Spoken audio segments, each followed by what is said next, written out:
जय हिंद प्यारे बच्चों। मैं संतोष कुमार मिश्रा आज आपके लिए लेकर आया हूं क्लास 10th चैप्टर 9 प्रकाश का परावर्तन एवं अपवर्तन के कुछ इंपॉर्टेंट ऑब्जेक्टिव क्वेश्चन आंसर। इसके पहले लेसन 1 to 8 के ऑब्जेक्टिव क्वेश्चन आंसर मेरे यूट्यूब चैनल में अपलोड है, जिसका लिंक मैंने डिस्क्रिप्शन में दे दिया है, तो आप उसे भी देख लें। चलिए शुरू करते हैं आज का वीडियो। प्रकाश का परावर्तन एवं अपवर्तन। पहला क्वेश्चन, किसी दर्पण से आप चाहें कितनी ही दूरी पर खड़े हों, आपका प्रतिबिंब सदैव सीधा प्रतीत होता है। संभवतः वह दर्पण है। वह दर्पण होगा समतल या उत्तल। समतल या उत्तल। दूसरा क्वेश्चन, निम्न में से कौन सा पदार्थ लेंस बनाने के लिए प्रयुक्त नहीं किया जा सकता है? इसका आंसर है मिट्टी। ये ऑब्जेक्टिव क्वेश्चन दिया हुआ है टेक्स्ट बुक में। निकट दृष्टि दोष के निवारण के लिए प्रयुक्त होता है अवतल लेंस, और दूर दृष्टि दोष के निवारण के लिए प्रयुक्त होता है उत्तल लेंस। अब इन दोनों को याद करने के लिए ध्यान रखिएगा, एक ट्रिक है। निकट में 3 अक्षर हैं, अवतल लेंस में 4 है, दूर दृष्टि दोष में दूर में 2 हैं और इसके निवारण में 3 है। तो ध्यान रखिएगा, निकट 3 का निवारण होगा 4 से, 3 का 4 से, और दूर 2 अक्षर का निवारण होगा 3 अक्षर मतलब उत्तल लेंस से। 2 ही लेंस हैं हम लोग जो पढ़ते हैं, उत्तल और अवतल, निकट और दूर। तो ये याद रखिएगा आप, ट्रिक है। स्वस्थ मनुष्य के लिए स्पष्ट दृष्टि हेतु न्यूनतम दूरी है 25 सेंटीमीटर। किस दर्पण की फोकस दूरी अनंत होती है? समतल दर्पण की फोकस दूरी अनंत होती है। लेंस की क्षमता का मात्रक होता है डायोप्टर। वाहनों में पीछे का दृश्य देखने के लिए किस दर्पण का उपयोग किया जाता है? उत्तल दर्पण का उपयोग किया जाता है। प्रकाश का किसी सतह से टकराकर वापस उसी माध्यम में लौटना क्या कहलाता है? यह प्रकाश का परावर्तन कहलाता है। दाढ़ी बनाने, टॉर्च, सर्च लाइट, वाहनों के हेडलाइट में प्रयुक्त किया जाने वाला दर्पण अवतल दर्पण होता है। उत्तल लेंस की क्षमता धनात्मक होती है और अवतल लेंस की क्षमता ऋणात्मक होती है। ये दोनों प्रश्न है। उत्तल लेंस की क्या क्षमता होती है? तो ये धनात्मक होती है, और अवतल लेंस की क्षमता ऋणात्मक। सीधा एवं बड़ा प्रतिबिंब कहां बनता है? किसमें बनता है? कहां नहीं, किसमें बनता है? तो उत्तल लेंस एवं अवतल दर्पण दोनों, ये अपोजिट रहेगा, इस चीज का ध्यान रखिएगा।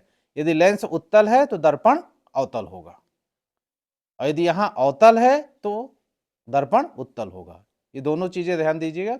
सीधा एवं बड़ा उत्तल लेंस में एवं अवतल दर्पण में, सीधा एवं छोटा प्रतिबिंब अवतल लेंस में एवं उत्तल दर्पण में बनता है।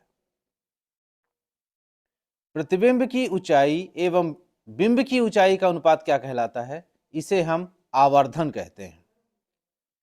जब आपतित किरण विरल माध्यम से सघन माध्यम में प्रवेश करती है तो वह अभिलंब के पास आ जाती है।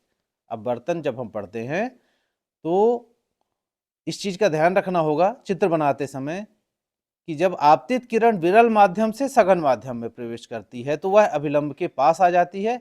इसी को जस्ट अपोजिट कर दीजिए, जब आपतित किरण सघन माध्यम से विरल माध्यम में प्रवेश करती है तो वह अभिलंब से दूर हट जाती है।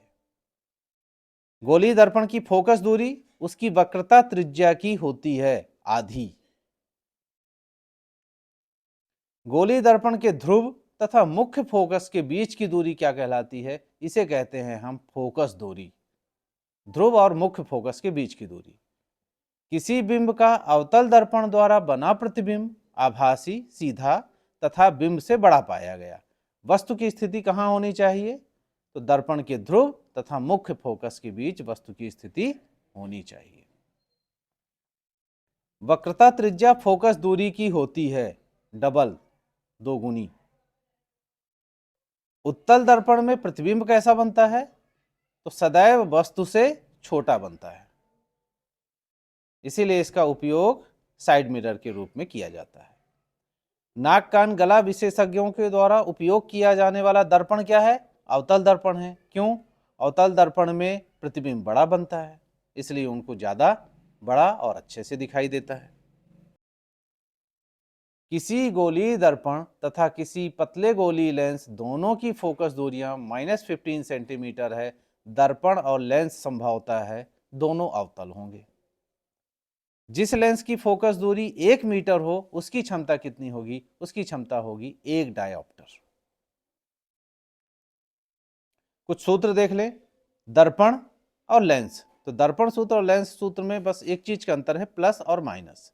देखिए दर्पण समीकरण में क्या है, 1/f is equal to 1/v plus 1/u, और लेंस सूत्र में क्या है, 1/f equal to 1/v minus 1/u।